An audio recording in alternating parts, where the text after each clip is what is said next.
वालेकुम class, this is Mohammad Hashim ji and you guys are watching mathematics by Hashim ji. बेटा अपनी आज की क्लास का आगाज करेंगे और आज की क्लास के अंदर हम लोग एक्सरसाइज नंबर 6.6 के रिमेनिंग क्वेश्चंस को सॉल्व कर रहे होंगे। That is one of the most important exercise. तो भाई क्वेश्चन नंबर 7 के पार्ट नंबर 3 से बात का आगाज करते हैं। और देखो बेटा, इस क्वेश्चन में एग्जामिनर आपसे क्या कहता है, इंटीग्रेशन 2√3 और एक लिमिट गिवन है 2 और फंक्शन गिवन है x³ डिवाइडेड बाय रूट के अंदर x² प्लस का 4 इंटू dx। आपसे एग्जामिनर कहता है कि भाई इसको ट्रिगोनोमेट्रिक सब्स्टिट्यूशन के ऊपर सॉल्व करना है। तो भाई ये क्वेश्चन कोई नया क्वेश्चन नहीं है, हमने ट्रिगोनोमेट्रिक सब्स्टिट्यूशन के ऊपर क्वेश्चंस को ऑलरेडी सॉल्व किया हुआ है। खाली यहाँ पे डिफरेंस क्या है कि भाई लिमिट्स के साथ क्वेश्चन गिवन है। तो याद रखिएगा, आपने जितनी इंटीग्रेशन पढ़ी है ना, उसके अंदर भाई उस उन क्वेश्चंस को लिमिट के साथ दिया जा सकता है। कोई मुश्किल बात नहीं है, बहुत सिंपल चीज होती है। हमेशा याद रखो, अगर तो सिंपल इंटीग्रेशन का क्वेश्चन आ रहा है तो इंटीग्रेशन अप्लाई करने के बाद सिंपल आप लिमिट के कॉन्सेप्ट को अप्लाई करोगे, upper limit minus lower limit को। और अगर ट्रिगोनोमेट्रिक सब्स्टिट्यूशन की तरह का क्वेश्चन आ रहा है तो यहां पे बस हम पहले अपनी लिमिट को चेंज करवाते हैं, उसके बाद इंटीग्रेशन को अप्लाई करवाते हैं, फिर लिमिट्स को अप्लाई करवाते हैं। Very basic concept. कि बेटा देखो, ये क्वेश्चन के अंदर क्या कह रहा है एग्जामिनर, एग्जामिनर ने आपको लिमिट्स दी हुई है और ये क्वेश्चन दिया हुआ है, मगर क्या कहा हुआ है कि ट्रिगोनोमेट्रिक सब्स्टिट्यूशन के ऊपर सॉल्व करना है। देखो ट्रिगोनोमेट्रिक सब्स्टिट्यूशन का मतलब क्या है कि भाई फॉर एग्जांपल सबसे पहले मैं क्वेश्चन को एज इट इज एक दफा कॉपी डाउन कर देता हूं। ये मेरा क्वेश्चन आ रहा है बेटा, सबसे पहले इसको हमने एक दफा as it is copy down कर दिया मासूमाना अंदाज के अंदर। एक दफा मैंने अपने क्वेश्चन को as it is copy down कर दिया। क्लियर है? अब देखो सेकंड स्टेप में हम लोगों ने क्या करना है। सेकंड स्टेप के अंदर मैंने पर्टिकुलरली इसको सब्स्टिट्यूट करवाना है। किस पे सब्स्टिट्यूट करवाऊंगा? देखो रूट के अंदर x² प्लस का a² आ रहा है, तो भाई अगर मैं इसको तरीके से लिखूं तो क्वेश्चन बेसिकली क्या गिवन है, मेरी लिमिट्स आ रही है 2√3 और 2, ऊपर गिवन है x³, नीचे डिवीजन में क्या है, अंडर रूट के अंदर x का स्क्वायर और 4 का मतलब होता है 2 का स्क्वायर इंटू dx का dx। तो भाई यहाँ पे सब्स्टिट्यूट किसके ऊपर करवाएंगे? देखो बेटा, रूट के अंदर x² प्लस का a² अगर आ रहा हो तो इसको हम सब्स्टिट्यूट करवाते हैं x is equal to a tangent theta के ऊपर। तो यहाँ पे a क्या है मेरा 2 के बराबर, तो क्या बन जाएगा, ये हो जाएगा x is equal to 2 tangent theta. तो भाई यहां से मैंने सब्स्टिट्यूट करवाने के लिए अपने वेरिएबल की वैल्यू क्या निकाल ली, x is equal to 2 tangent theta. हमने ये काम कर लिया। अब देखो, अगर तो सिंपल ट्रिगोनोमेट्रिक बाय सब्स्टिट्यूशन का क्वेश्चन होता तो डायरेक्टली सॉल्व कर देते, अल्लाह सल्ला खैर सल्ला से पहले क्वेश्चन सॉल्व किए थे। मगर यहाँ पे लिमिट्स भी आपको गिवन है और मैंने ये बात आपको इस क्वेश्चन में पढ़ाई भी है कि देखो बेटा, ये जो लिमिट्स अभी आपको गिवन है ये इस वेरिएबल x के रिस्पेक्ट से गिवन है। जब आप इसको सब्स्टिट्यूट करवा रहे हो एक एंगल की फॉर्म के अंदर, एक ट्रिगोनोमेट्रिक फंक्शन की फॉर्म के अंदर, तो लाजिम है कि आप अपनी लिमिट्स को भी चेंज करवाओगे, लिमिट्स को भी कन्वर्ट करवाओगे।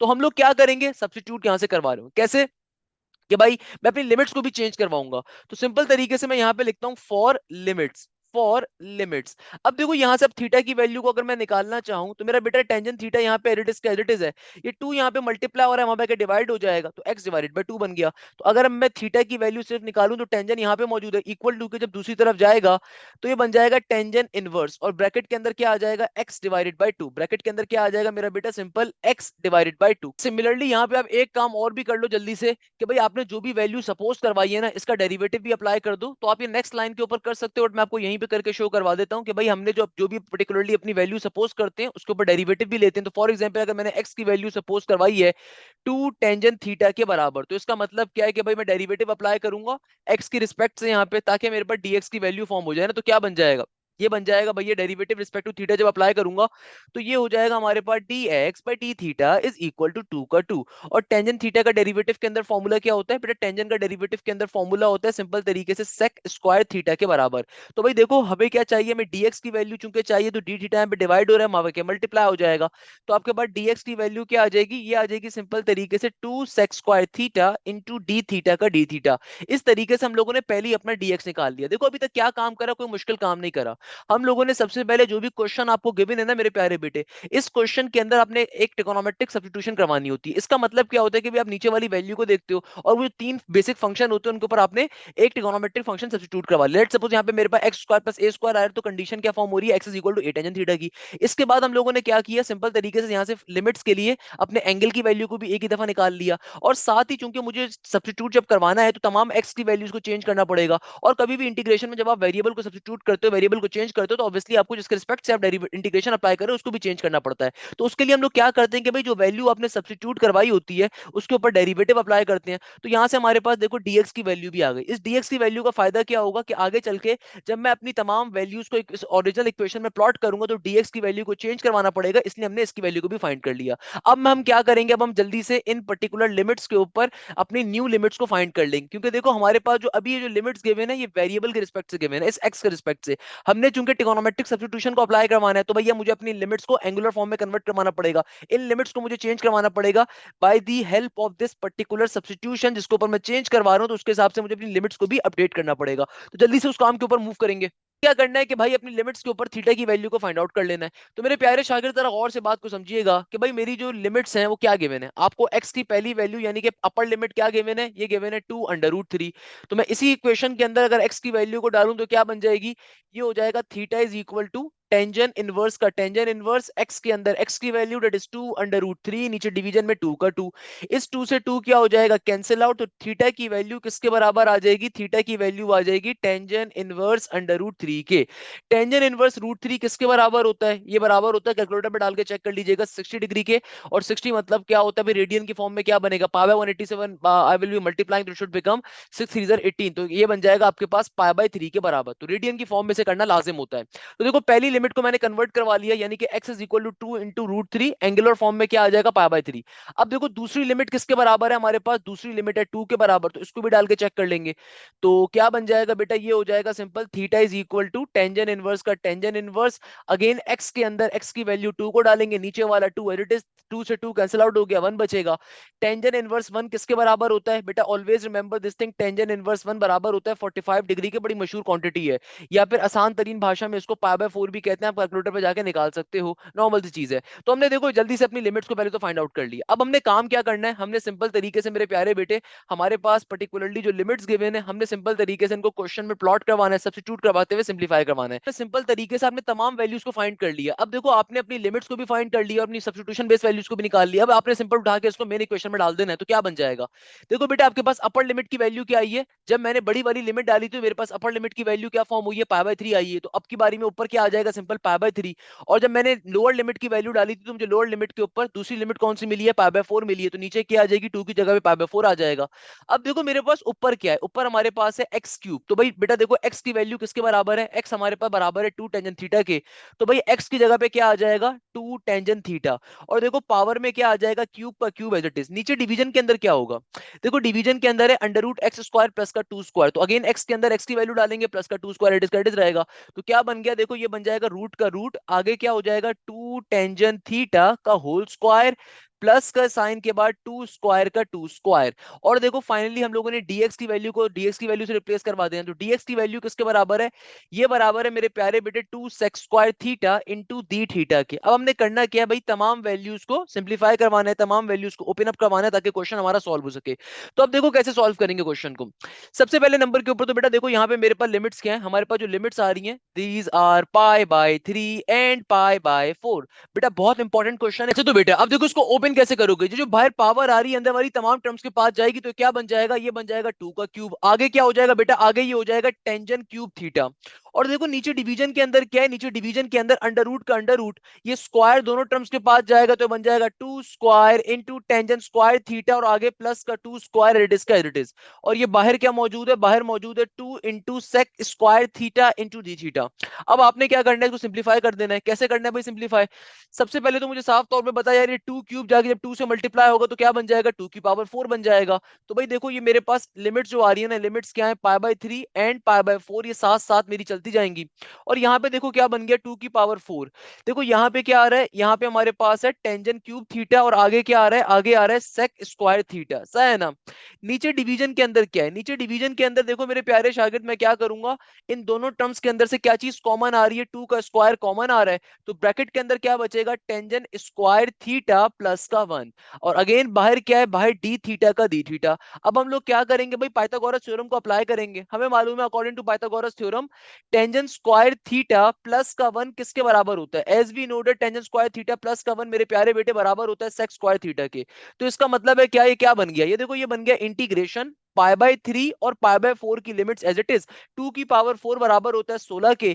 आगे क्या है, आगे आ रहा है tangent cube theta into sec square theta as it is. तो आपके पास सिंपल तरीके से यहाँ पे क्या बन गया, अंडर रूट के अंदर 2 का square as it is, tangent square theta plus का 1 किसके बराबर होता है, ये बराबर होता है सेक स्क्वायर थीटा के। और बाहर डी थीटा का d theta as it is. तो देखो इस स्क्वायर से, दोनों टर्म्स ऑफ मल्टीप्लिकेशन की फॉर्म में, तो स्क्वायर से रूट कैंसिल आउट हो जाएगा और स्क्वायर से रूट भी कैंसिल आउट हो जाएगा। यानी कि आपके पास ये फाइनली क्या बन गया, आपके पास देखो मेरे प्यारे शागिर्दों, ये फाइनली हमारे पास क्या आ गया, ये हमारे पास आ गया इंटीग्रेशन π/3 इंटू π/4 की लिमिट्स। ऊपर क्या है, ऊपर आ रहा है 16 का 16 इंटू टेंजन क्यूब थीटा का टेंजन क्यूब थीटा। आगे देखो आगे क्या है, आगे मेरे पास आ रहा है सेक स्क्वायर थीटा का सेक स्क्वायर थीटा। और नीचे डिवीजन के अंदर क्या है, देखो बेटा नीचे डिवीजन के अंदर हमारे पास मौजूद है 2 इंटू सेक थीटा का sec theta into d theta.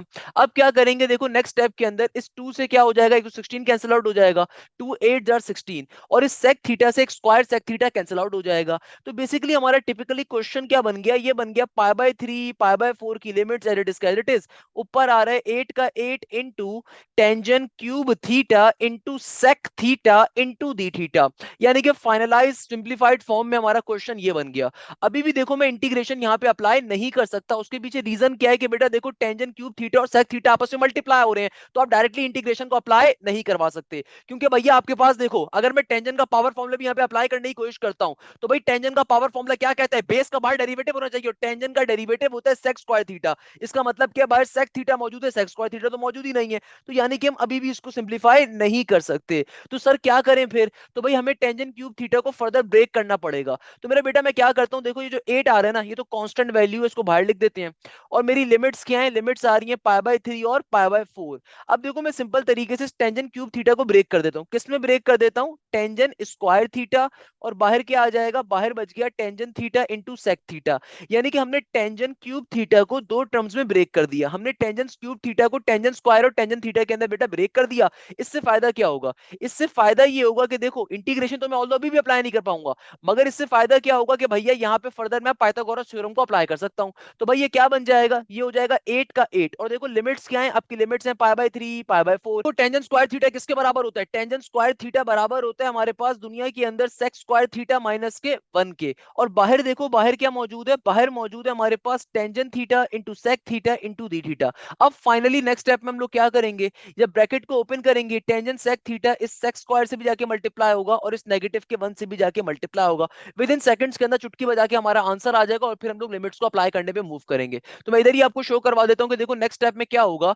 ये बाहर हमारे पास क्या मौजूद है बेटा, बाहर हमारे पास 8 का 8 मौजूद मौजूद है। इंटीग्रेशन में मेरी लिमिट्स आ रही है π/3 और π/4। अब देखो जब मैं ब्रैकेट को ओपन करवाऊंगा, तो ये जो बाहर वाली टर्म आ रही है, अंदर वाली दोनों टर्म से आके मल्टीप्लाई होगी। तो भाई ये क्या बन जाएगा, देखो सेक स्क्वायर थीटा से क्या मल्टीप्लाई हो जाएगा, tangent theta into sec theta. Similarly मेरे प्यारे शागिर्दों गौर से देखो, हमारे पास जो टेंजन सेक थीटा है नेगेटिव के 1 से भी जाके मल्टीप्लाई होगा, तो क्या बन जाएगा, नेगेटिव का साइन लिया जाएगा, और नेगेटिव के साइन के बाद क्या आ जाएगा, simple sec theta into tangent theta. क्या आ जाएगा, simple sec theta into tangent theta. और फाइनली बाहर डी थीटा का d theta as it is exist कर रहा होगा। क्लियर है भाई, ये बात समझ में आती है क्या काम किया, कि देखो बेटा हमारे पास सिंपल तरीके जब ये ब्रैकेट ओपन होगा, तो बाहर जो टेंजन इंटू सेक थीटा था, ये सेक स्क्वायर से भी जाके मल्टीप्लाई होगा, 1 से भी जाके मल्टीप्लाई होगा। जब सेक स्क्वायर से मल्टीप्लाई होगा तो ये वाली वैल्यू बन जाएगी, और 1 से मल्टीप्लाई होगा ये वाली वैल्यू बन जाएगी। अब फाइनली अब इंटीग्रेशन को बारी बारी दोनों टर्म्स के ऊपर शेयर करवा दोगे, तो भाई इंटीग्रेशन सिंपल तरीके से with the limits of π/3 and π/4 एक दफा चली जाएगी किसके पास, sec square theta into tangent theta sec theta. और एक दफा जो मेरी लिमिट है ना मेरा प्यारा बेटा, ये किसके पास चली जाएगी, ये हमारे पास चली जाएगी सिंपल तरीके से किसके पास, ये हमारे पास चली जाएगी पूरी की पूरी limit integration of π/3 and integration of π/3 and π/4, ये चली जाएगी सेक थीटा माइनस के टेंजन थीटा के ऊपर। तो क्या बन जाएगा भैया, यहाँ पे क्या बचेगा, यहाँ पे बचेगा simple sec theta into tangent theta का टेंजन थीटा। सही है ना भाई, बाहर डी थीटा का डी थीटा। तो सर ये क्या काम करा भाई, इस स्टेप के अंदर हमने इंटीग्रेशन को बारी बारी दोनों टर्म्स के ऊपर शेयर कर दिया। अब जरा गौर से बात को समझिएगा, बात बड़ी मजे की है कि सर अब क्या करेंगे। अरे भाई अब आपने क्या करना है भाई, सिंप्लीफिकेशन करने के ऊपर जाना है। सिंप्लीफिकेशन कैसे करेंगे मेरा प्यारा बेटा, कि देखो भाई हमारे पास इंटीग्रेशन के अंदर फॉर्मूला क्या होता है, हमारे पास इंटीग्रेशन के अंदर सेक के ऊपर देखो पावर आ रही है, तो सेक पे अगर पावर आ रही है तो सेक का बाहर डेरिवेटिव एग्जिस्ट करना चाहिए। सेक का डेरिवेटिव क्या होता है, टेंजन इंटू सेक एग्जिस्ट कर रहा है। सिमिलरली सेक इंटीग्रेशन में सेक इंटू टेंजन का डायरेक्टली फॉर्मूला एग्जिस्ट करता है, तो उसको डायरेक्टली प्लॉट करवा दोगे। देखो अब सिंपल तरीके से आपने इंटीग्रेशन को अप्लाई कर देना, ये बाहर वाला 8 एडिटिव कैरेट मौजूद है, इंटीग्रेशन को जब अप्लाई करोगे तो जाहिर सी बात है लिमिट्स कहां चली जाएंगी, ब्रैकेट के बाहर। तो सेक स्क्वायर का देखो बाहर आपके पास क्या मौजूद है, सेक का बाहर आपके पास डेरिवेटिव का फॉर्मूला एग्जिस्ट कर रहा है, क्योंकि सेक पे पावर आ रही है तो बेस का बाहर डेरिवेटिव टेंजेंट इनटू सेक एग्जिस्ट कर रहा है। तो सिंपल तरीके से सेक के ऊपर पावर फॉर्मूला अप्लाई कर देंगे, तो पावर में एक इजाफा ऊपर, उसको एक बार नीचे लिखा जाएगा, और जो भी आपकी लिमिट्स आ रही थी वो यहाँ पे आ जाएंगी π/3 एंड π/4।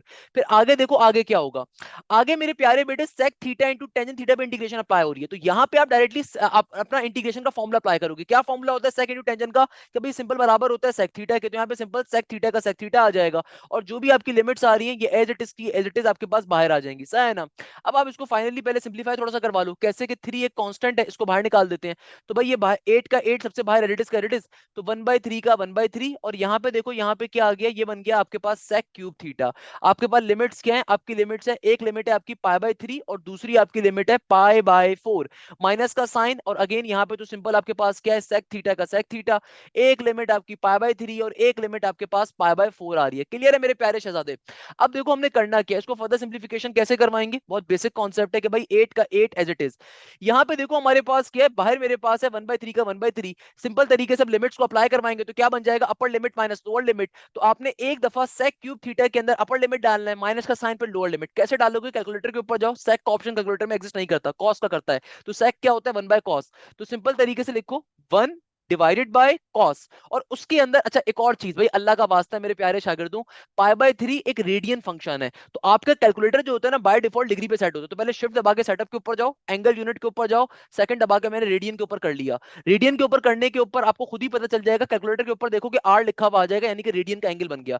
अब करो 1 डिवाइडेड बाय कॉस, और यहाँ पे ब्रैकेट के अंदर मैं लिखूंगा पाई, π/3, और पावर इसकी मैं दे दूंगा क्यूब के बराबर, क्योंकि सेक क्यूब है ना, तो क्या बन जाएगा देखो 8 आंसर आ जाएगा, किसके बराबर आ जाएगा 8 के बराबर। फिर मैं इसी तरीके से माइनस का साइन लगाऊंगा, और अब की बारी में क्या करूंगा कि आप इसको पहले एक दफा शो करवा दीजिए, कोई मसले की बात नहीं, आप इसको एक दफा एक स्टेप में शो करवा दो, अच्छा अच्छा रहेगा। आप इसको ऐसे करके एक दफा शो करवा दो, ताकि एग्जामिनर बोले कि भाई आपने कोई एडवांस फंक्शन नहीं करा, आपने सिंपल तरीके से स्टेप्स को शो करना जरूरी होता है।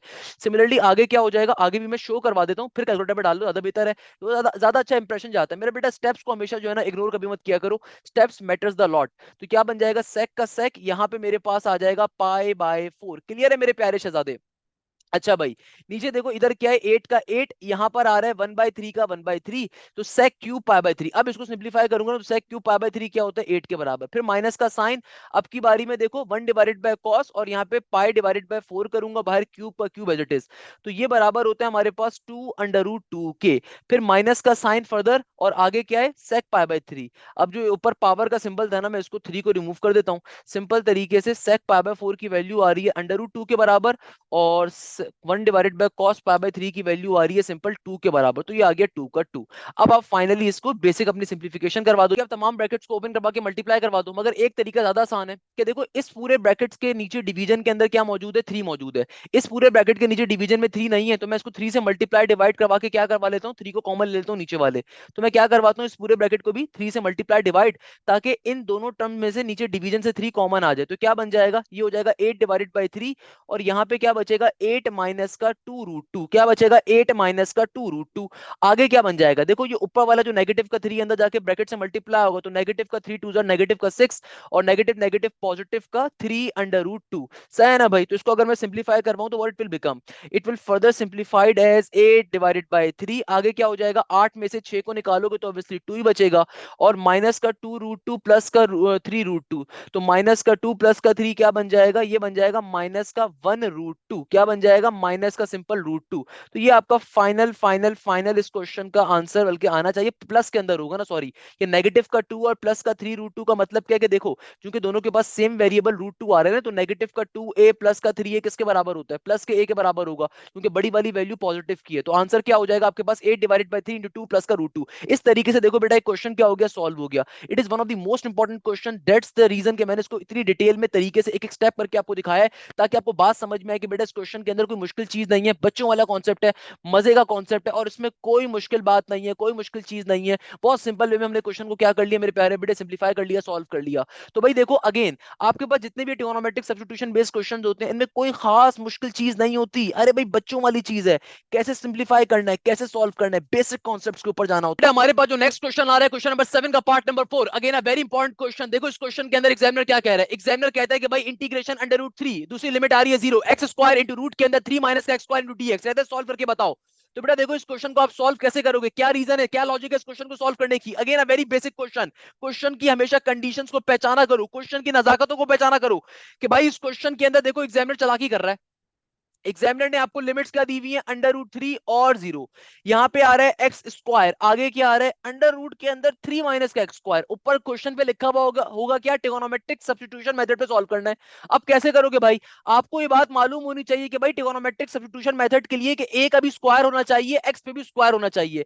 अभी देखो यहाँ पे एग्जामिनर ने चालाकी क्या करी है कि 3 के ऊपर स्क्वायर ही नहीं मौजूद, हमें तो फंक्शन बनाने के लिए चाहिए होगा। तो हम लोग क्या करेंगे, पहले तो यहाँ पे एक बेसिक काम करेंगे कि भाई अगर मुझे 3 पे स्क्वायर चाहिए और 3 पे स्क्वायर एग्जिस्ट नहीं कर रहा तो मैं अंडर रूट अपने पास से लेकर आऊंगा।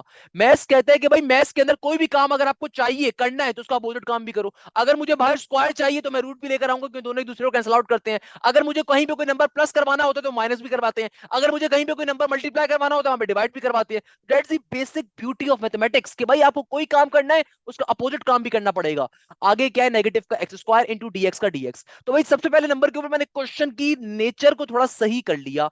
अब इससे फायदा क्या हुआ, इससे फायदा ये हुआ कि देखो रूट के अंदर क्या फॉर्म हो गया, रूट के अंदर फॉर्म हो गया ए स्क्वायर माइनस का एक्स स्क्वायर। तो हमें मालूम है ये किसके बराबर होता है, भाई हमें मालूम है ये बराबर होता है x is equal to a sine theta के बराबर। तो भैया हमारे पास यहाँ पे ए क्या है, ए हमारे पास बराबर है रूट 3 के, और एक्स हमारा एक्स ये मासूम सा। तो मेरे प्यारे शागिर्दों ये क्या बन जाएगा, ये हो जाएगा x is equal to under root 3 sine theta. तो इसको मैं मार्क कर लेता हूं अपने पास। तो भाई सबसे पहले नंबर के ऊपर डायरेक्टली यहां से अगर मुझे लिमिट्स के लिए थीटा निकालना होगा, चलो वो बाद में कर लेंगे, पहले सबसे पहले क्या करेंगे भाई dx की वैल्यू को फाइंड कर लेते हैं। तो उसके लिए मैं क्या कहता हूं, taking derivative with respect to theta, taking derivative with respect to theta.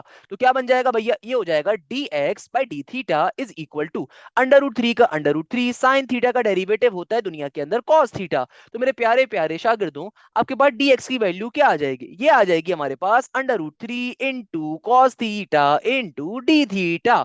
तो भैया सिंपल तरीके से dx का क्या आ गया, आंसर आ गया। अब देखो भाई हमें लिमिट्स को चेंज करवाना पड़ेगा, that's a very basic condition, we have already discuss this thing कि भाई चूंकि मेरे पास अभी ये लिमिट्स इस वेरिएबल की रिस्पेक्ट से गिवन है तो जाहिर सी बात है भैया हमें चेंज तो करवाना पड़ेगा। कैसे करवाएंगे चेंज, अरे भाई बच्चों वाला काम है, हमारे मुल्क के बच्चे बच्चे सॉल्व करते हैं। तो मैं यहाँ पे लिखूंगा फॉर लिमिट्स, फॉर लिमिट्स। तो मेरे प्यारे शागिर्दों क्या बन जाएगा, देखो अपर लिमिट क्या है अंडर रूट 3 के बराबर, सही है ना, अंडर रूट 3 के बराबर। हमारे पास x की वैल्यू हमने यहां से अपने थीटा की वैल्यू को पहले तो निकाल लेते हैं। तो भाई थीटा की वैल्यू मेरे पास किसके बराबर होगी, साइन थीटा, यहाँ पे रूट 3 मल्टीप्लाई हो रहा है वहां पे डिवाइड हो जाएगा तो ये बन जाएगा x डिवाइडेड बाय रूट 3। यानी कि आसान भाषा में थीटा की वैल्यू क्या होगी, sine inverse x divided by root 3। तो बेटा देखो हमारे पास सबसे पहले नंबर के ऊपर जो लिमिट आ रही है वो क्या आ रही है, x की वैल्यू हमारे पास गिवन है अंडर रूट 3 के बराबर, सही है ना भैया। तो अगर मुझे थीटा की वैल्यू फाइंड करनी है यानी कि इस लिमिट को मुझे अपनी दूसरी लिमिट पे कन्वर्ट करवाना है तो मैं क्या करूंगा, मैं सिंपल तरीके से x की वैल्यू को उठा के थीटा के फॉर्मूले में डाल दूंगा। तो भाई ये क्या बन जाएगा, ये हो जाएगा theta is equal to sine inverse x के अंदर x की वैल्यू को आपने डाल दिया, नीचे डिवीजन में क्या है अंडर रूट 3 का अंडर रूट 3, इस रूट 3 से रूट 3 कैंसिल आउट हो जाएगा। तो आपके पास सिंपल तरीके से बेटा क्या बन जाएगा, ये हो जाएगा theta is equal to sine inverse 1। और हमें बात मालूम है कि भाई साइन इनवर्स 1 का मतलब क्या होता है 90 डिग्री, यानी कि आसान तरीन भाषा में पाई डिवाइडेड बाय 2 के बराबर। तो हमारे पास सेकंड लिमिट क्या आ रही है, हमारे पास सेकंड लिमिट आ रही है x इज इक्वल टू 0 की। अब देखो मेरे पास थीटा निकालने का फॉर्मूला क्या है, थीटा किसके बराबर है, थीटा हमारे पास बराबर है sine inverse x divided by 2 के, यानी साइन इनवर्स सॉरी थीटा की वैल्यू किसके बराबर है, sine inverse x divided by root 3 के। तो भाई x की वैल्यू अगर मैं 0 डालूंगा तो डिवीजन में क्या है रूट 3 का रूट 3। बेटा दुनिया के अंदर कोई भी टर्म 0 से अगर डिवाइड होती है तो वो टर्म भी क्या होती है, कैंसिल आउट हो जाती है। तो क्या बन जाएगा साइन इनवर्स 0, और साइन इनवर्स 0 भी किसके बराबर होता है, 0 के बराबर होता है। तो इस तरीके से हमने देखो सबसे पहले अपनी लिमिट की वैल्यूज को फाइंड आउट कर लिया। अब सिंपल तरीके से आपने क्या करना है भाई, तमाम वैल्यूज को उठा के अपने मेन फॉर्मूले में डालना है। तो भाई मेरा मेन क्वेश्चन क्या बन जाएगा, मैं क्या लिख सकता हूँ, now now now equation alpha becomes, इसको इक्वेशन अल्फा कह दो बेशक, तो नाउ इक्वेशन अल्फा बिकम्स, ये क्या बन जाएगा, देखो हमारी पहली लिमिट है अंडर रूट 3, तो ऊपर क्या आ जाएगा पाई बाई 2, दूसरी क्या है 0। अब देखो बेटा x के अंदर x की वैल्यू को डालेंगे, x की वैल्यू किसके बराबर है, ये बराबर है अंडर रूट 3 साइन थीटा के, बाहर क्या है होल स्क्वायर का होल स्क्वायर। फिर देखो फिर क्या है, अंडर रूट का अंडर रूट, नीचे क्या है, नीचे हमारे पास आ रहा है अंडर रूट थ्री का स्क्वायर माइनस का एक्स स्क्वायर। तो भाई देखो बेटा एक्स की वैल्यू किसके बराबर है, एक्स हमारे पास बराबर था किसके, अंडर रूट थ्री के इंटू साइन थीटा के, बाहर स्क्वायर का स्क्वायर एज इट इज रहेगा। और dx के अंदर आप dx की वैल्यू को डाल दो तो बेटा dx की वैल्यू किसके बराबर है, हमारे पास dx का आंसर किसके बराबर था, dx देखो बराबर है, इस dx की जगह पे इस dx की वैल्यू को डाल दोगे तो dx बराबर था under root three cos theta के, तो dx की जगह पे क्या आ जाएगा, root three cos theta into d theta. अब आपने इस पूरी टर्म को सिंप्लीफाई करवा लेना है, कैसे सिंप्लीफाई करवाएंगे, कि देखो यहाँ पे तो मेरे पास इंटीग्रेशन पाई बाय टू और जीरो की लिमिट एज इट इज, ये स्क्वायर जो है जब रूट थ्री पे जाएगा तो रूट कैंसिल आउट हो जाएगा, सिंपल थ्री बचेगा, और स्क्वायर जब साइन के ऊपर जाएगा तो साइन थीटा का sine theta sine square theta बन जाएगा ना। सिमिलरली देखो मेरे प्यारे शागिर्दों, यहाँ से अगेन आपने क्या करना है, इन दोनों टर्म्स में से अगर मैं रूट थ्री को कॉमन ले लूं, आसान चीज है वैसे तो, आप इसको सिंप्लीफाई फर्दर करवा लो कि भाई स्क्वायर से ये वाला रूट कैंसिल आउट हो गया, सिंपल थ्री बचेगा, माइनस का साइन इस स्क्वायर्स के ऊपर जब रूट थ्री के ऊपर जाएगा तो ये भी रूट कैंसिल आउट हो जाएगा, और आपके पास यहाँ पे क्या बन जाएगा, इधर हो जाएगा हमारे पास सिंपल तरीके से साइन स्क्वायर थीटा का साइन स्क्वायर थीटा। और यहाँ पे मेरे पास इधर क्या मौजूद है, इधर मौजूद है under root three into cos theta into d theta का दी थीटा। अब आपने इसको फर्दर सिंप्लीफाई करवाना है, यहाँ से आप थ्री को कॉमन ले लोगे, वन माइनस का साइन स्क्वायर थीटा बन जाएगा, वो बेसिकली बराबर होगा कॉस स्क्वायर थीटा के। सेम पैटर्न के क्वेश्चन है भाई, इनको सब बहुत दफा सॉल्व करवा चुका हूँ आपको भी, और आपको भी अजबर याद है कि three into sine square theta का साइन स्क्वायर थीटा बेटा एडिट रहेगा। यहाँ पे देखो क्या हो जाएगा, अंडर रूट का अंडर रूट थ्री को अगर मैं कॉमन ले लूंगा तो ब्रैकेट में क्या आ जाएगा, ब्रैकेट के अंदर आ जाएगा वन माइनस का साइन स्क्वायर थीटा। और देखो यहाँ पे बाहर क्या मौजूद है, under root three into cos theta into d theta का दी थीटा। अब हमने क्या करना है, इसको सिंप्लीफाई करना है, कैसे करेंगे सिंप्लीफाई, देखो बेसिक कॉन्सेप्ट है, बेसिक कॉन्सेप्ट क्या है कि यहाँ पे मेरे पास integration pi by two and zero की लिमिट्स एज इट इज है, तो भाई यहाँ पे मेरे पास देखो क्या फॉर्म हो रहा है, यहाँ पे हमारे पास सिंपल तरीके से क्या चीज फॉर्म हो रही है बेटा, यहाँ पे हमारे पास सिंपल तरीके से फॉर्म हो रहा है कि भाई थ्री का three as it is into sine square theta का साइन स्क्वायर थीटा।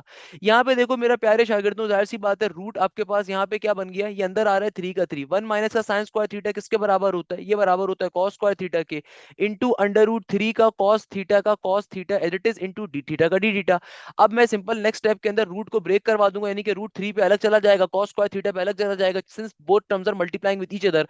तो बेटा ये क्या बन जाएगा, ये हो जाएगा देखो पाई बाय टू का पाई बाय टू, जीरो का zero into three sign square theta का साइन स्क्वायर थीटा, ये बन गया अंडर रूट थ्री का अंडर रूट थ्री, और जब ये रूट कॉस स्क्वायर थीटा के ऊपर जाएगा तो सिंपल कॉस थीटा का कॉस थीटा बचेगा।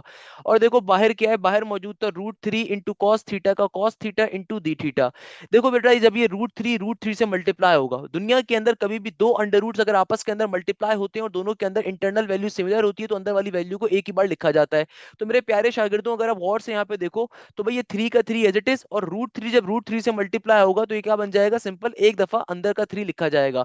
हमेशा याद रखिएगा दुनिया के अंदर कभी भी दो अंडर रूट अगर मल्टीप्लाई होते हैं और दोनों के अंदर इंटरनल वैल्यू सिमिलर होती है तो अंदर वाली वैल्यू को आप एक ही बार लिखते हो और रूट गायब हो जाता है। तो हमने यहाँ पे भी सेम काम करा। और ये बाहर क्या मौजूद है, बाहर सिंपल साइन स्क्वायर थीटा का sine square theta as it is, और ये कॉस थीटा जब कॉस थीटा से मल्टीप्लाई होगा तो जाहिर सी बात है बेटा ये क्या बन जाएगा, ये हो जाएगा हमारे पास सिंपल तरीके से कॉस स्क्वायर थीटा और बाहर डी थीटा का डी थीटा। अब देखो थ्री थ्री जार हमारे पास नाइन बन जाएगा, और नाइन को मैं यहाँ पे ब्रैकेट से बाहर निकाल देता हूँ, सही है ना। तो यहाँ पे देखो क्या बन गया, integration pi by two zero, और यहाँ पे क्या आ रहा है हमारे पास sine square theta into cos square theta into d theta.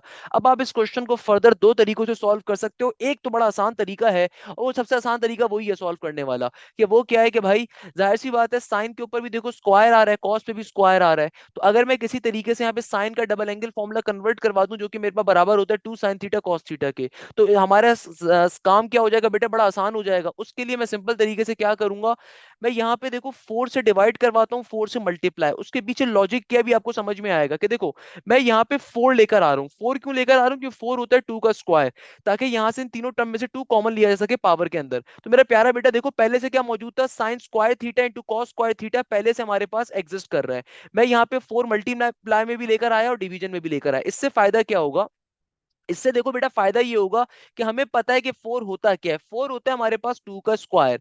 तो भाई तीनों टर्म्स के ऊपर चूंकि स्क्वायर आ रहा है तो मैं यहां से एक ही दफा इन तीनों टर्म में से स्क्वायर की पावर को कॉमन कंसीडर कर लूंगा।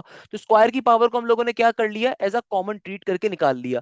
जब कॉमन ट्रीट करके बाहर निकाल दिया तो इससे फायदा क्या हुआ, ये बेसिकली अंदर क्या फॉर्म हो गया, two sine theta cos theta. और हमें ये बात मालूम है कि two sine theta cos theta किसके बराबर होता है, ये बराबर होता है साइन टू थीटा के। साइन टू थीटा दुनिया में किसके बराबर होता है बेटा, ये बराबर होता है 2 sin थीटा cos थीटा के। तो इससे हमारा अल्टीमेटली गोल क्या हो गया कि भाई हमारे पास यहाँ पे क्वेश्चन सिंप्लीफाई होके आ गया कि 9/4 का 9/4 इंटीग्रेशन पाई बाय 2 एंड 0, और यहाँ पे क्या बन जाएगा, यहाँ पे हो जाएगा सिंपल साइन 2 थीटा, और देखो होल पावर में स्क्वायर का स्क्वायर आ गया इंटू दी थीटा का दी थीटा। अब यहाँ पे आपने क्या करना है, ये बात मैंने आपको पहले भी बताई थी, कभी भी इंटीग्रेशन के अंदर साइन या कॉस के ऊपर आपके पास स्क्वायर आ रहा हो तो देखो हमारे पास सिंपल तरीके से पाइथागोरस आइडेंटिटीज फॉर्मूला क्या होता है, ये होता है हमारे पास सिंपल तरीके से 1 माइनस का कॉस 2 का 2 एज इट इज, और देखो यहाँ पे एंगल क्या है, एंगल हमारा आ रहा है 2 थीटा का, और नीचे डिवीजन के अंदर क्या होगा 2 का 2 एज इट इज। तो ये हमारा पाइथागोरस ट्रिगोनोमेट्रिक आइडेंटिटीज का फॉर्मूला ओपन हो गया बाय डी थीटा का d theta as it is. अब देखो हम लोगों ने करना क्या है, हम लोगों ने सिंपल तरीके से सिंपलीफिकेशन करवानी है। कैसे कि भाई ये 2 यहाँ पे डिवाइड हो रहा है, इसको बाहर निकाल देते हैं बेशक, तो क्या बन जाएगा, ये हो जाएगा 9 divided by 4 2 jar 8। Integration simple तरीके से हमारे पास किस पे अप्लाई हो जाएगी, इंटीग्रेशन पाई बाय 2 और लिमिट्स की 0, एक दफा ये ऊपर 1 पे अप्लाई हो जाएगी, और एक दफा हमारे पास ये integration pi bye 2 with the limits of pi by 2 and 0, ये एक दफा अप्लाई हो जाएगी किसके ऊपर, cos 4 theta into d theta के ऊपर। अब देखो फर्दर सिंप्लीफिकेशन आप कैसे करवाओगे, कि देखो बहुत ही सिंपल सा बहुत ही मजे का कॉन्सेप्ट है कि अब हम लोगों ने करना क्या है, कि बेटा देखो ये 9 divided by 8 as it is का एज इट इज, इंटीग्रेशन जब 1 पे अप्लाई होगी तो सिंपल तरीके से क्या आ जाएगा, 1 की इंटीग्रेशन क्या होती है x के बराबर, और जो भी आपकी लिमिट्स आ रही हो ब्रैकेट के बाहर आ जाएंगी। सिमिलरली यहाँ पे क्या होगा कि भाई cos का इंटीग्रेशन में फॉर्मूला भी अप्लाई नहीं कर सकते क्योंकि एंगल का बाहर डेरिवेटिव एग्जिस्ट नहीं कर रहा, तो पहले हम लोग एंगल का बाहर डेरिवेटिव लेकर आएंगे। तो 4 थीटा का डेरिवेटिव चूंकि 4 के बराबर होता है तो आप 4 से मल्टीप्लाई डिवाइड करवाओगे, और यहाँ पे क्या है cos 4 theta into 4 into d theta का d theta as it is. अब आपने इसकी सिंप्लीफिकेशन करवा देनी है, तो क्या बन जाएगा 9/8 का 9/8 x का x, और देखो यहाँ पे मेरी लिमिट्स क्या आ रही हैं, ये आ रही हैं पाई बाय 2 एंड 0, माइनस का 1 divided by 4 as it is. अब देखो मेरी इंटीग्रेशन अगर cos 4 थीटा पे अप्लाई हो रही है तो बेटा cos का इंटीग्रेशन में फॉर्मूला क्या होता है, ये होता है पॉजिटिव का साइन 4 थीटा का 4 थीटा एज इट इज, और जो भी आपकी लिमिट्स आ रही हैं अगेन ये लिमिट्स ब्रैकेट के बाहर लिख दी जाएंगी। अब हमने करना क्या है, बेसिक सिंप्लीफिकेशन करनी है, कि देखो ये 9/8 का 9/8 एज इट इज, यहाँ पे मेरी लिमिट्स क्या आ जाएंगी, ये आ जाएगी सिंपल पाई बाय 2 माइनस का 0। आगे क्या हो जाएगा बेटा, देखो सिंपल तरीके से हमने upper limit minus lower limit करते हुए लिमिट्स को अप्लाई कर दिया। सिमिलरली यहाँ पे नेगेटिव का 1/4 एज इट इज, और साइन के अंदर भी यही काम करेंगे। तो क्या बन जाएगा, ये हो जाएगा साइन 4 का 4, एक दफा अपर लिमिट डालोगे पाई बाय 2, फिर माइनस का साइन, फिर आगे क्या होगा साइन 4 का 4, और एक दफा लोअर लिमिट को डाल दोगे।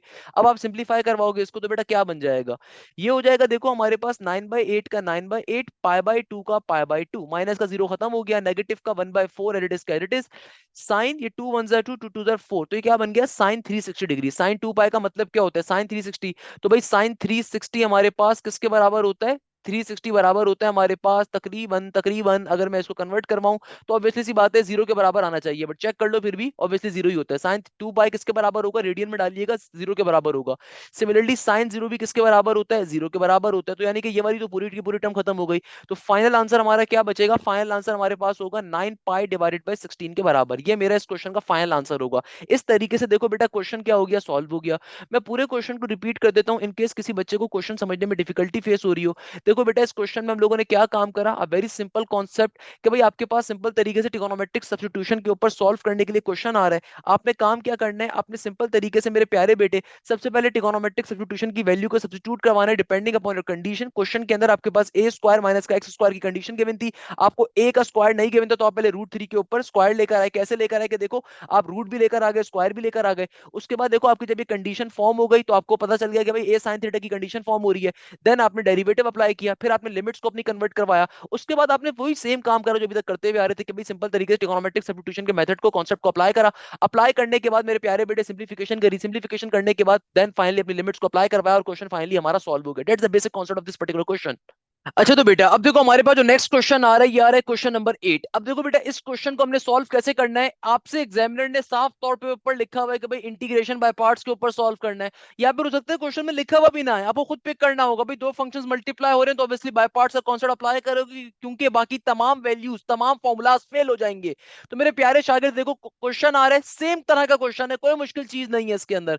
खास बात क्या है कि भाई लिमिट्स गिवन है, कोई मसले की बात नहीं है भाई, कोई इशू की बात नहीं है। कैसे सॉल्व करते थे भाई बाय पार्ट्स के क्वेश्चन को, सबसे पहले नंबर के ऊपर एक दफा आपने अपने क्वेश्चन को मेरे प्यारे बेटे as it is copy down कर देना है, कर दिया। उसके बाद काम क्या करना है, उसके बाद आपने सिंपल तरीके से यू और वी की क्लासिफिकेशन करनी होती है। हमें मालूम है भाई, आइलाटे साहब ने मरने से पहले एक थ्योरम दिया था, ये कहलाता है आइलाटे मेथड। आइलाटे मेथड क्या कहता है कि भाई कभी भी एल्जेब्रिक फंक्शन भी आ रहा हो, एक्सपोनेंशियल फंक्शन भी आ रहा हो, तो आपका यू क्या होगा, एल्जेब्रिक का देखो ए पहले आ रहा है तो इसका मतलब एक्स वाली टर्म मेरा यू कंसीडर होगी, और एक्सपोनेंशियल का ई जो है देखो बाद में आता है, इसका मतलब ये मेरा वी कंसीडर होगा। हमें मालूम है भाई अकॉर्डिंग टू बाय पार्ट्स, हमें मालूम है भाई according to by parts theorem हमसे क्या कहता है दुनिया के अंदर, ये कहता है कि मेरे प्यारे शागिर्द I is equal to integration of u into v into d x, किसके बराबर होगा। ये कहता है कि भैया देखो u वाली टर्म को एडिटिव लिखना है, इंटीग्रेशन लेनी है v वाली टर्म के ऊपर, माइनस का साइन अप्लाई करना है, इंटीग्रेशन का सिंबल अप्लाई करना है, डेरिवेटिव लेना है u वाली टर्म के ऊपर, इंटीग्रेशन लेना है v वाली टर्म के ऊपर, और बाहर dx का dx as it is. Clear है मेरे प्यारे बेटे। अब देखो सॉल्व कैसे करेंगे, देखो ये हमारे पास होता है इंटीग्रेशन बाय पार्ट्स का फॉर्मूला, इस फॉर्मूले को अप्लाई बाद में करेंगे, इसको आप बेशक अपनी इक्वेशन नंबर अल्फा कह दो, सबसे पहले आप u और v को क्लासिफाई करोगे। तो फॉर एग्जांपल मैं कह देता हूं कि भाई let u is equal to, u किसके बराबर है, x के बराबर है, तो u वाली टर्म के ऊपर चूंकि हमेशा क्या लिया जाता है, डेरिवेटिव लिया जाता है, तो डेरिवेटिव रिस्पेक्ट टू x क्या बन जाएगा, ये हो जाएगा भैया du by d x is equal to 1, यानी कि x का डेरिवेटिव x रिस्पेक्ट से क्या होगा, 1 के बराबर होगा। फिर नेक्स्ट लाइन के ऊपर जाओगे, आप v वाली टर्म को भी क्लासिफाई करोगे, तो मैं क्या कह सकता हूं कि भाई let v is equal to e की पावर 4x, जो v वाली टर्म है उसको भी क्लासिफाई कर देंगे। v वाली टर्म के ऊपर हमेशा इंटीग्रेशन अप्लाई किया जाता है, तो भाई सिंपल तरीके से दोनों तरफ इंटीग्रेशन के सिंबल को अप्लाई कर दिया जाएगा। तो मेरे प्यारे शागिर्दों e की पावर 4x की इंटीग्रेशन क्या होगी, देखो नेचुरल एक्सपोनेंट का इंटीग्रेशन में फॉर्मूला क्या होता है, ये आपसे कहता है कि भाई नेचुरल एक्सपोनेंट का इंटीग्रेशन में फॉर्मूला ये होता है कि आपने उस वक्त अपने नेचुरल एक्सपोनेंट के फॉर्मूले को अप्लाई करना है जब पावर में आने वाले फंक्शन का बाहर डेरिवेटिव होगा। तो 4x का बाहर डेरिवेटिव अभी एग्जिस्ट नहीं कर रहा, तो पहले लेकर आएंगे, तो यानी कि मैंने 4 से मल्टीप्लाई करवाना है, 4 से डिवाइड करवाना है। इससे फायदा क्या होगा कि भैया मैं तभी इंटीग्रेशन के नेचुरल एक्सपोनेंट का फॉर्मूला अप्लाई कर सकूंगा।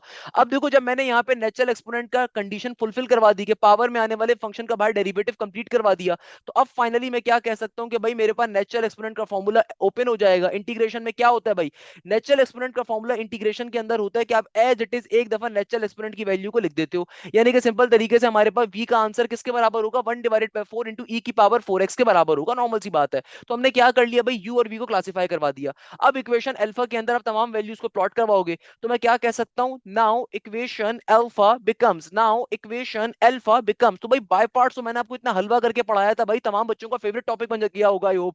क्या बन जाएगा, x का x, देखो v वाली टर्म किसके बराबर है, v वाली टर्म बराबर है e की पावर 4x इंटू dx के, आगे क्या है नेगेटिव का साइन, इंटीग्रेशन का सिंबल, फिर क्या है डेरिवेटिव का डेरिवेटिव, डेरिवेटिव किसके ऊपर अप्लाई हो रहा है, u वाली टर्म के ऊपर, u किसके बराबर था, x के बराबर था, इंटू इंटीग्रेशन ऑफ v, तो भाई v की इंटीग्रेशन किसके बराबर है, ये v बराबर है मेरे पास e की पावर 4x के, और बाहर dx का dx एज इट इज, और एक दफा dx का dx। और अब आपने क्या करना है भाई, u और v की आपने डेरिवेटिव इंटीग्रेशन पहले ली हुई है, तो सिंपल आपके लिए हलवा बन गया है। सिंपल तरीके से अपने बाय पार्ट्स के फॉर्मूले के अंदर तमाम वैल्यूज को प्लॉट करवा दिया। ये बड़ा सिंपल सा काम है, जो अभी तक काम हम करते हुए आए, कोई मुश्किल चीज नहीं है, कोई प्रॉब्लम वाली चीज नहीं है, ये काम आप शुरू से करते हुए आ रहे हो, अभी भी कर लिया।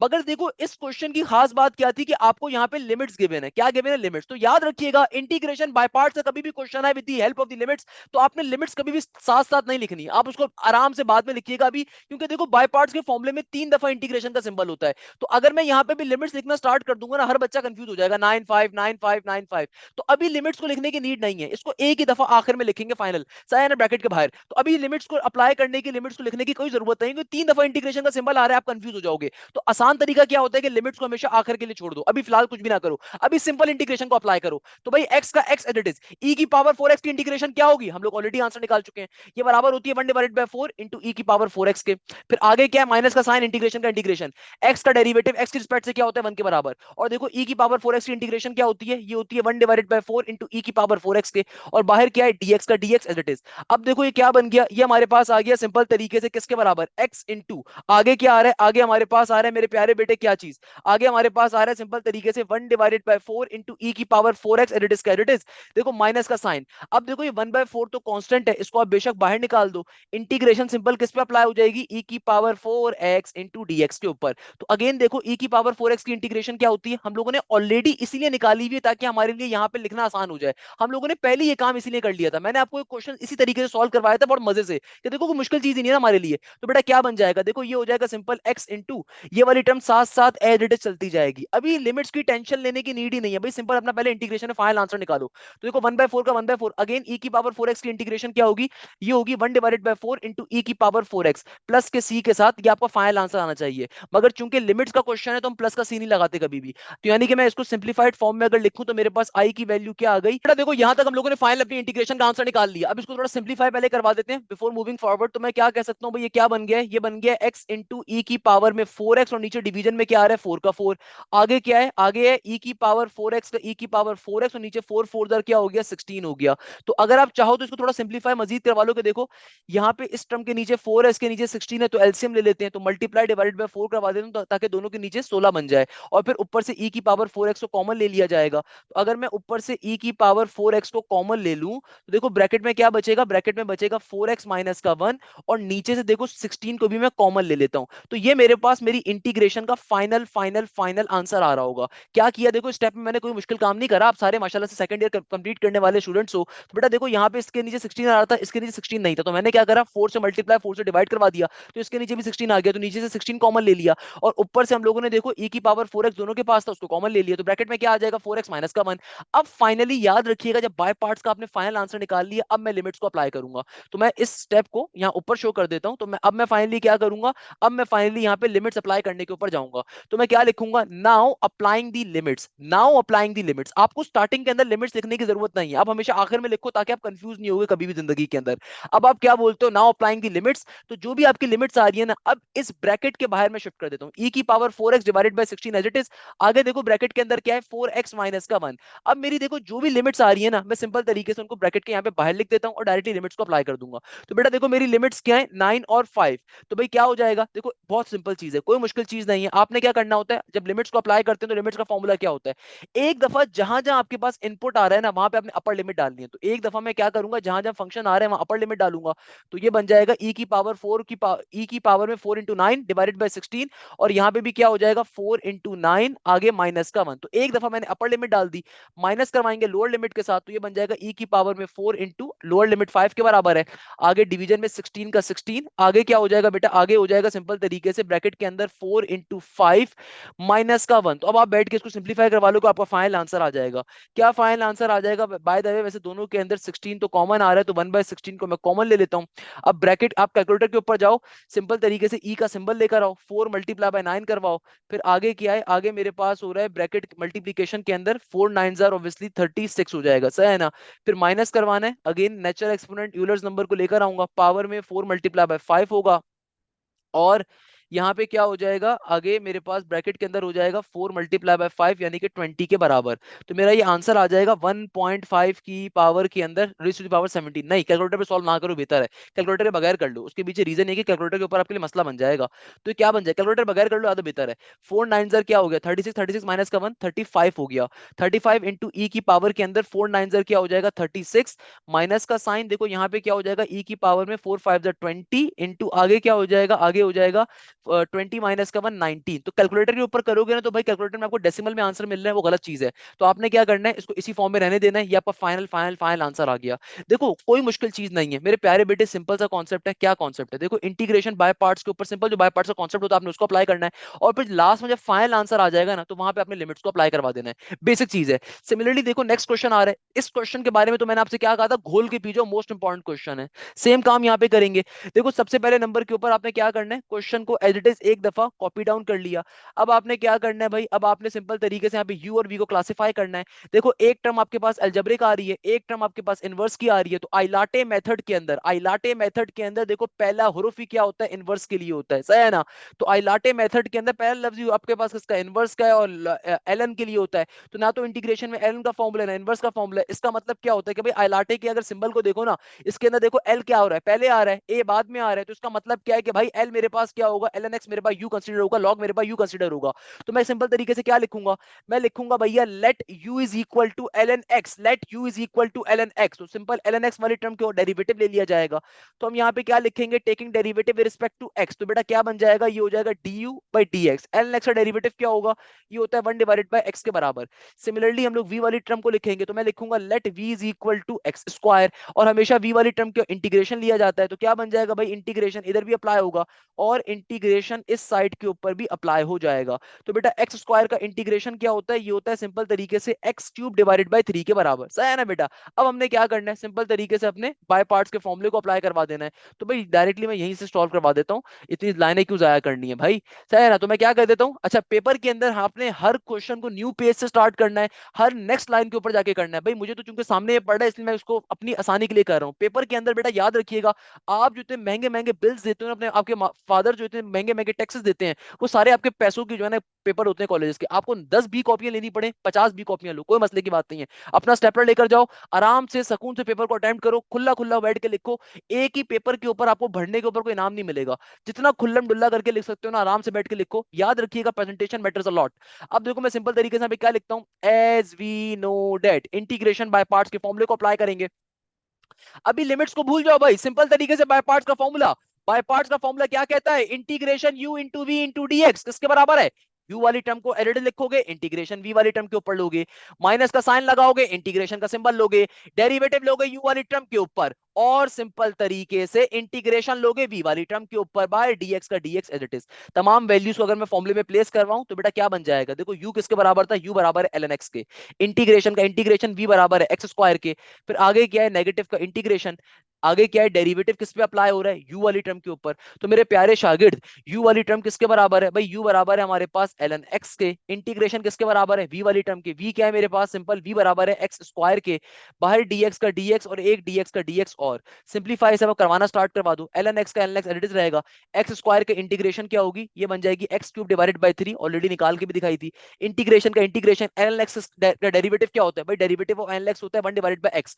एक्स स्क्वायर की इंटीग्रेशन क्या होती है, ये होती है आपके पास सिंपल तरीके से एक्स क्यूब डिवाइडेड बाय 3 के, और बाहर dx का dx एडिटिव का एडिटिव, सिंपलीफाई करवा दो, चीज सिंपलीफाई हो रही है। तो बेटा देखो क्या बन जाएगा, ये हो जाएगा ln x का ln x into x cube का एक्स क्यूब, और नीचे डिवीजन में 3 का 3, माइनस का साइन, देखो x से एक क्यूब क्या हो जाएगा कैंसिल आउट, तो एक्स स्क्वायर बन जाएगा, नीचे वाला 3 जो कांस्टेंट है पहले आ गया, और इंटीग्रेशन जब एक्स स्क्वायर के ऊपर अप्लाई करोगे तो again power formula of integration, तो क्या बन जाएगा, ये बन जाएगा एक्स क्यूब डिवाइडेड बाय 3, और ये आपका फाइनल आंसर आ जाएगा इंटीग्रेशन का। मैंने एक स्टेप को जानबूझ के जल्दी करवाया है, अदरवाइज आप करना चाहो तो भाई पहले आप इसको सलीके से बैठ के लिखो कि भाई फॉर एग्जांपल कांस्टेंट टर्म को पहले लिखा तो 1/3 पहले आया, फिर इंटीग्रेशन एक्स स्क्वायर पे अप्लाई होगा, तो नेक्स्ट स्टेप पे जाके करो। मैंने डायरेक्टली करवा दिया, बात एक ही है। आपने डायरेक्टली नहीं करना भाई, आपने प्रॉपर स्टेप बाय स्टेप करना है। तो हमारे पास ये क्या बन जाएगा, एक्स स्क्वायर की इंटीग्रेशन हो जाएगी एक्स क्यूब डिवाइडेड बाय 3 के। अब देखो ये मेरा फाइनल आंसर आ गया किसका, इंटीग्रेशन का।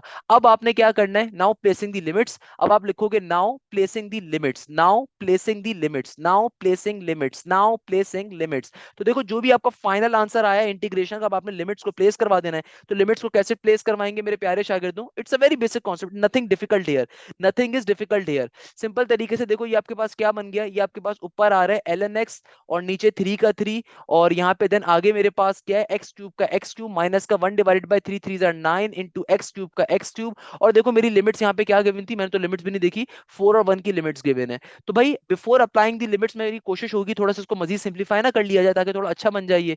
तो अगर मैं इसको सिंप्लीफाई मजीद कैसे कर सकता हूँ, देखो यहाँ पे 9 आ रहा है, यहाँ पे 3 आ रहा है, तो आप यहाँ पे एलसीएम ले लीजिए। तो एलसीएम कैसे लेते हैं, क्रॉस मल्टीप्लीकेशन के ऊपर अगर मैं एलसीएम लूंगा तो ऊपर भी ऊपर नीचे 3 3 से मल्टीप्लाई डिवाइड करवाएंगे, तो क्या बन गया, ये हो गया 3 इंटू ln x और एक्स क्यूब का x cube as it is. अच्छा कुछ बच्चे जो है ना बहुत ही माशाल्लाह से लेजेंड होते हैं, वो क्या करेंगे, इस एक्स को एक्स क्यूब से मल्टीप्लाई करवा देंगे। अल्लाह का वास्ता है भाई, ये लेजेंड पन्नी शो करना आपने, ये जो एक्स है ना ये ln का फंक्शन है, ये एक एंटायरली डिफरेंट क्वांटिटी है, वाइल एक्स क्यूब एक एंटायरली डिफरेंट क्वांटिटी है, कभी भी आपस के अंदर सिंप्लीफाई नहीं हो सकते, सही है ना। नीचे क्या आ रहा है, 3 3 9 आ रहा है, सही है ना। आगे क्या है, नेगेटिव का 1/9 इंटू एक्स क्यूब का एक्स क्यूब, और बाहर मेरी लिमिट्स 4 और 1। अब देखो यहाँ पे अगर मैं यहाँ से कॉमन कुछ लेना चाहूँ तो ऊपर वाली टर्म में से एक्स क्यूब कॉमन आ सकता है, और नीचे वाली टर्म में से 9 कॉमन आ सकता है। तो ब्रैकेट में क्या बचेगा, ब्रैकेट के अंदर मेरे पास होगा 3 इंटू ln x, नेगेटिव का 1 एज इट इज का एज इट इज, और बाहर मेरी लिमिट्स क्या है, 4 और 1। अब फाइनली अब अपनी लिमिट्स को अप्लाई करवाओ। तो अगर अब मेरी लिमिट्स को मैं अप्लाई करवाता हूं, तो नाउ अप्लाइंग लिमिट्स, तो अगर मैं अब अपनी लिमिट्स को अप्लाई करवाता हूं सिंप्लीफाई करवा देने के बाद, सही है ना, तो क्या बन जाएगा भाई, लिमिट्स कैसे अप्लाई होंगी, देखो यहाँ पे मेरे पास क्या है, पहला मेरा फंक्शन क्या है, एक्स है, तो भाई अपर लिमिट यहाँ पे आ जाएगा 4 का क्यूब डिवाइडेड बाय 9, ब्रैकेट के अंदर क्या हो जाएगा, 3 का 3 ln का ln, और यहाँ पे क्या हो जाएगा भाई, एक्स के अंदर आ जाएगा अपर लिमिट की वैल्यू, आगे माइनस का 1 एडिटिस का एडिटिस। अभी हमने इस पूरे फंक्शन के अंदर क्या डाला है, अपर लिमिट की वैल्यू डाली है। अब माइनस करवाएंगे इसको किससे, लोअर लिमिट के साथ। तो माइनस का साइन देखो, लोअर लिमिट की वैल्यू 1 के बराबर है, तो 1 का क्यूब डिवाइडेड बाय 9, ब्रैकेट में क्या हो गया, 3 इंटू 3 ln x की जगह पे 1 का 1, आगे माइनस का 1 एज इट इज। अब आप इसको बैठ के सिंप्लीफाई करवा लो। तो बेटा क्या बन जाएगा, देखो इसको सिंप्लीफाई करवाओगे तो ये तो मेरे पास हो गया, इन दोनों टर्म में से 9 कॉमन आ रहा है, तो मैं एक ही दफा 1/9 को कॉमन लेके लिख देता हूँ। और 4 का क्यूब क्या होता है भाई, 4 का क्यूब होता है आपके पास 64 के बराबर। 4 का स्क्वायर 16 होता है ना, तो 4 का क्यूब क्या होता है, 64 के बराबर। आगे क्या आ रहा है, 3 इंटू ln 4, तो फिलहाल इसको मैं क्या कर सकता हूँ, ये 3 आ रहा है, ये 4 की क्या बन जाएगी, पावर बन जाएगी। नॉर्मल सी बात है ना, 4 क्या बन जाएगी, उसकी पावर बन जाएगी। तो अगर मैं इसको इस फॉर्म में लिखूं तो क्या बन जाएगा, या फिर इसको आप फर्दर ब्रेक भी कर सकते हो, ज्यादा आसान मेथड क्या होगा कि भाई मैं 3 का 3 एडिट रहने देता हूँ, ln का ln, 4 क्या होता है, 4 होता है 2 का स्क्वायर, माइनस का 1 एडिट का एडिट। देखो ln 1 दुनिया के अंदर बराबर होता है किसके, ln 1 बराबर होता है 0 के। भाई आपको बेसिक मैथ्स करनी है, यहाँ पे आपने डायरेक्टली कैलकुलेटर पे डाल के सॉल्व नहीं कर देना। तो बेसिक मैथ्स हम लोग कर रहे हैं कि देखो यहाँ पे 4 का क्यूब 64 बन गया, 3 को मैंने क्या किया भाई, ln 4 को मैंने ब्रेक करवा दिया। ln 4 क्या होता है, स्क्वायर 2 का स्क्वायर होता है ना 4, तो ब्रेक हो गया। नेक्स्ट स्टेप में पावर को जाके नंबर से मल्टीप्लाई करवा देंगे, ln की प्रॉपर्टी होती है। और यहाँ पे देखो, यहाँ पे क्या होगा, यहाँ से हमने एक तो 9 को कॉमन लिया था, यहाँ पे देखो ln 1 आ रहा है, ln 1 तो वैसे 0 होता है, तो पूरी टर्म खत्म हो गई। सिंपल क्या बचेगा, नेगेटिव का 1 बच रहा होगा। तो भाई इसको अगर मैं सिंप्लीफाई करवाऊं तो क्या बन जाएगा, ये हो जाएगा 64 का 64 एज इट इज, ये स्क्वायर जाके 3 से मल्टीप्लाई होगा तो 6 बन जाएगा, इंटू ln 2 का ln 2, आगे माइनस का 1, और आगे नेगेटिव नेगेटिव 1 क्या हो जाएगा, प्लस का 1 हो जाएगा। तो ये हमारे पास मेरा पर्टिकुलर आंसर फॉर्म हो रहा है। इसको अगर फर्दर सिंप्लीफाई करवाना चाहो तो वो भी करवा सकते हो, कैसे कि भाई आप इसको फर्दर सिंप्लीफाई ऐसे करवाओ कि भाई बाहर वाला 1/9 का 1/9 एज इट इज, 64 को जाके 6 से मल्टीप्लाई भी करो, 64 1 से भी मल्टीप्लाई होगा, तो ये क्या बन जाएगा, 64 इंटू 6 इसके बराबर होगा। अगर मैं 64 को 6 से मल्टीप्लाई करता हूँ, ये बन जाएगा 384। क्या बन जाएगा, 384 इंटू ln 2, और फिर 64 जाके 1 से मल्टीप्लाई होगा तो 64 का 64 ही रहेगा। अब इसको फर्दर अगर मैं सिंप्लीफाई करवाता हूँ तो बेटा देखो ये क्या बन जाएगा, ये हो जाएगा प्लस का 1, और इसको अगर मैं अब सिंप्लीफाई करवाने के ऊपर जाऊं तो it should become 1/9। Basic maths है, जो बच्चों वाली मैथ्स होती है ना भाई, ये वो मैं कर रहा हूँ, कोई मुश्किल काम नहीं कर रहा। 384 इंटू ln 2, और 64 नेगेटिव का 64 प्लस का 1 क्या बन जाएगा, ये हो जाएगा हमारे पास, अल्लाह भला करे, नेगेटिव का 63। अब 9 चूंकि बाहर क्या हो रहा था, डिवाइड हो रहा है दोनों टर्म से, तो दोनों से जाके मल्टीप्लाई करवा दो, वैसे ये भी आपका फाइनल आंसर हो सकता है। बट अगर मैं अंदर ब्रैकेट को ओपन करवाऊं तो 9 दोनों टर्म्स के नीचे चला जाएगा, तो ये बन जाएगा 384 डिवाइडेड बाय 9 माइनस का 63 डिवाइडेड बाय 9। तो सिंप्लीफाई करवाना चाहो तो करवा लो। 384 का 9 से डिवाइड होता है, बिल्कुल होता है, क्या आंसर आएगा, 128 डिवाइडेड बाय 3 इंटू ln 2, और 63 को अगर मैं 9 पे डिवाइड करता हूँ तो आंसर आएगा 7।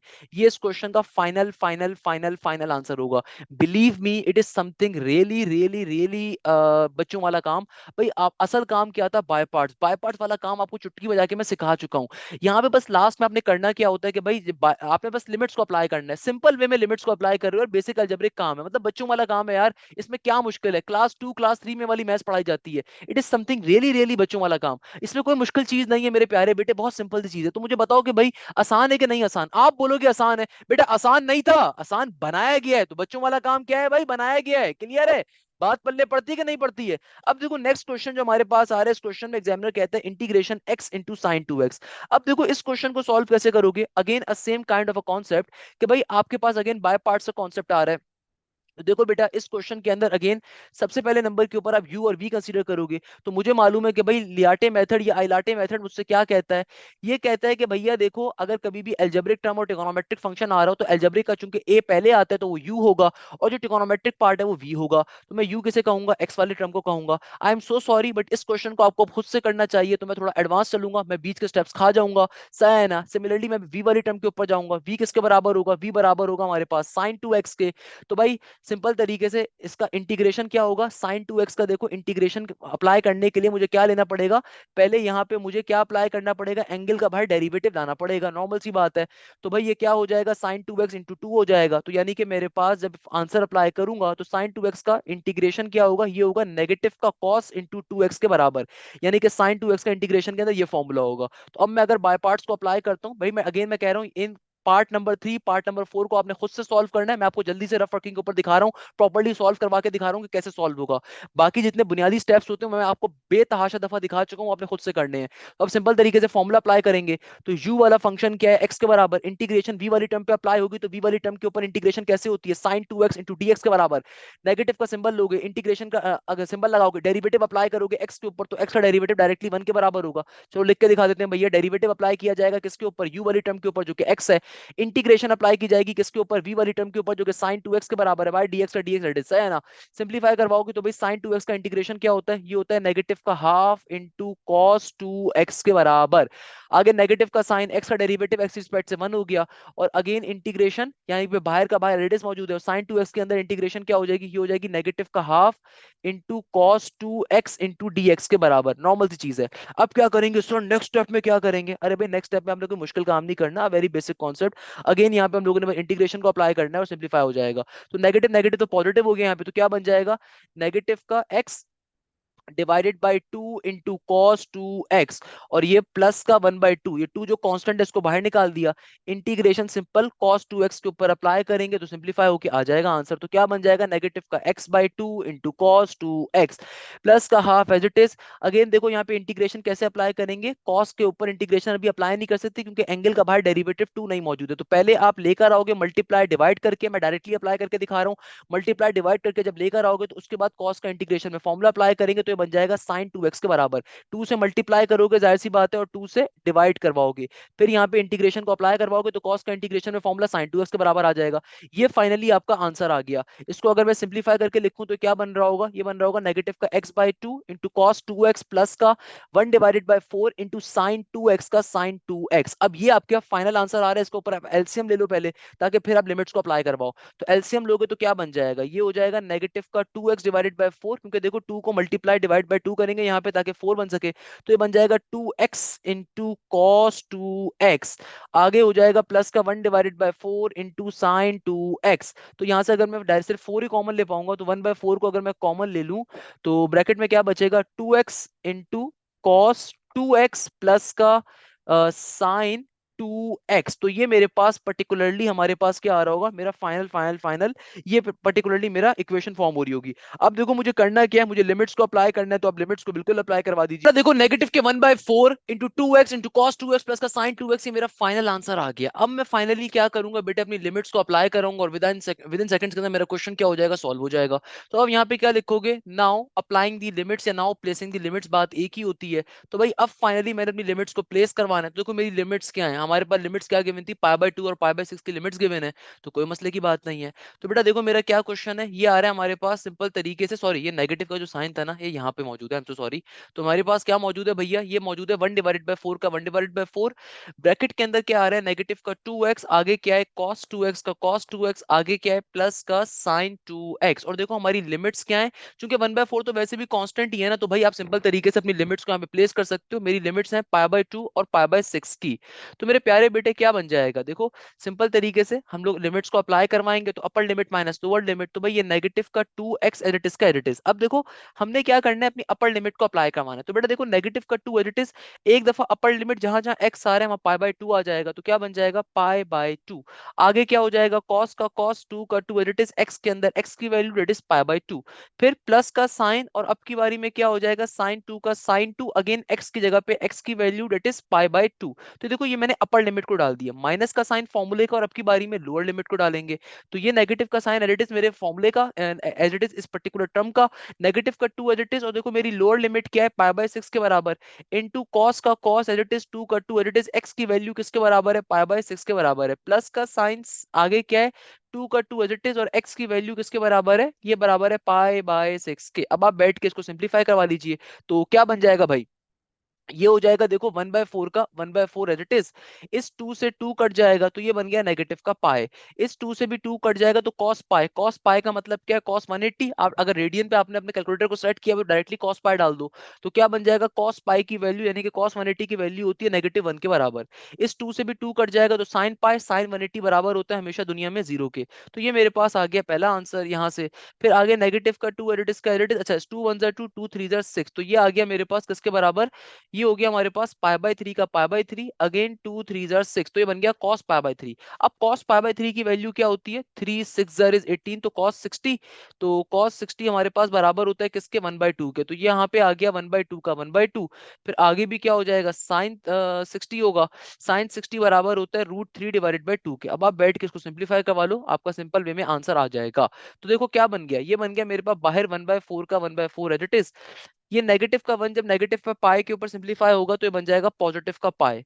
आगे क्या है, आगे देखो मेरे पास यहाँ पे बाहर नेगेटिव का साइन एज इट इज, और इधर क्या हो जाएगा नेगेटिव का पाई बाय 6 और प्लस का √3/2। अब आप चाहो तो ब्रैकेट को ओपन करवा के भी सिंप्लीफिकेशन करवा सकते हो, बात एक ही है। तो ये क्या हो जाएगा 1/4 का 1/4, पाई का pi as it is, negative negative positive का पाई बाय 6 और नेगेटिव का √3/2। अब आप चाहो तो भैया फर्दर एलसीएम लेके सॉल्व कर सकते हो, कोई मुश्किल बात नहीं है बेटा। एलसीएम कैसे लिया जाता है कि देखो सिंपल तरीके से यहाँ पे क्या बन जाएगा, यहाँ पे इस टर्म के नीचे 6 है, इसके नीचे कुछ भी नहीं है तो 1 है, और इसके नीचे 2 आ रहा है, तो भी सबके नीचे 6 को लेकर आ जाते हैं। तो 2 को मैं 6 पे कैसे फॉर्म कर सकता हूँ, 3 से मल्टीप्लाई करके, तो इस वाली टर्म को 3 से मल्टीप्लाई डिवाइड कर देते हैं, इस टर्म को 6 से मल्टीप्लाई डिवाइड कर देते हैं। तो ये क्या बन गया 1/4 का 1/4 into 6 pi divided by 6 plus का पाई डिवाइडेड बाय 6 प्लस का 3√3 डिवाइडेड बाय 6। तो अब सबके नीचे चूंकि एलसीएम सेम हो चुका है, तो नीचे वाली टर्म को प्यारे बेटे एक ही दफा लिखोगे, तो ऊपर क्या फॉर्म हो गया 6 पाई प्लस का पाई, ऑब्वियसली 7 पाई प्लस का 3√3 एज इट इज का एज इट इज। तो ये आपका फाइनल आंसर आ गया, 4 6 से मल्टीप्लाई करवा दो 24 बन जाएगा। तो इस तरीके से देखो आपका इस क्वेश्चन का फाइनल आंसर आ गया। सर कैसे सॉल्व किया, देखो बहुत सिंपल सी चीज है, अगेन बेसिक काम है यार, आपको by parts integration by parts में पढ़ा चुका हूँ। ये वाला काम तो बिल्कुल बच्चों वाला काम है कि आपने सिंपल तरीके से क्या करना है, लिमिट्स को अप्लाई करवाना है, सिंप्लीफिकेशन करवानी है। अब क्वेश्चन नंबर 8 का जो पार्ट नंबर 4 है ना, अल्लाह का वास्ता भी खुद से सॉल्व करना है, मैं इसमें कोई हेल्प नहीं करूंगा। सेम कॉन्सेप्ट है कि देखो यहाँ पे एक ही टर्म लिखी हुई है और वो इनवर्स बेस्ड टर्म है, तो मैंने आपको बात बहुत डिटेल में समझाई थी कि इनवर्स का फंक्शन इंटीग्रेशन में कभी भी आ जाए, इसका मतलब भी क्या होता है, बाय पार्ट्स का कॉन्सेप्ट है। तो क्या करोगे, यहाँ पे वन खुद से सपोज करोगे, इसको वी कंसीडर करोगे, इसको यू कंसीडर करोगे, सिंप्लीफिकेशन करवाने के ऊपर जाओगे, बाय पार्ट्स का फॉर्मूला अप्लाई करवाओगे, सिंप्लीफाई करवाओगे, फिर लिमिट्स को अप्लाई करवाओगे, लिमिट्स आपको ऑलरेडी गिवन है 1 और 0 की, डायरेक्टली अप्लाई करवाओगे, चुटकी बजा के क्वेश्चन सॉल्व हो जाएगा। तो मेरा बेटा देखो ये जो क्वेश्चन है ना भाई, ये क्वेश्चन आपके एप्टीट्यूड साइड पे भी बहुत आते हैं, मगर remember this thing, aptitude side पे हम इतनी फनकारी नहीं करते। एप्टीट्यूड साइड पे तो भाई बच्चों की तरह हम शॉर्टकट्स को डिस्कस करते हैं। रिमेंबर माय वर्ड्स कि भाई एप्टीट्यूड के अंदर भी ये कॉन्सेप्ट बहुत पूछा जाएगा, मगर वहां पे क्या होता है, शॉर्टकट होता है। तो अगर आप चाहते हैं भाई एप्टीट्यूड की क्लासेस में एडमिशन लेना, तो अभी न्यू बैच स्टार्ट हुआ, आप उसमें भी एडमिशन ले सकते हैं। उसमें ये सारे कॉन्सेप्ट मैं पढ़ाता हूँ, मगर वहां पे हमारे डिफरेंट फॉर्मुलाज होते हैं, वेलीज शॉर्टकट हो गए, रिडक्शन फॉर्मुलाज हो गए, तो वहां पे विद इन सेकंड में सॉल्व हो रहा होता है। तो भाई if you are preparing for the नर्स फास्ट एनएडी आईबीए लम्स, किसी भी यूनिवर्सिटी की आप तैयारी कर रहे हो, उसके लिए हम लोग आप बैच में आ सकते हो, उस बैच में आपकी तमाम यूनिवर्सिटीज की तैयारी कवर करवाई जा रही होगी। तो यहीं पे आज की क्लास को एंड करेंगे, इस उम्मीद के साथ कि आप जाएं जैसे खैरियत से होंगे, मुझे बहुत सारी दुआओं में याद रखिएगा। जजाक अल्लाह, thank you so much, Hashim Zia signing of.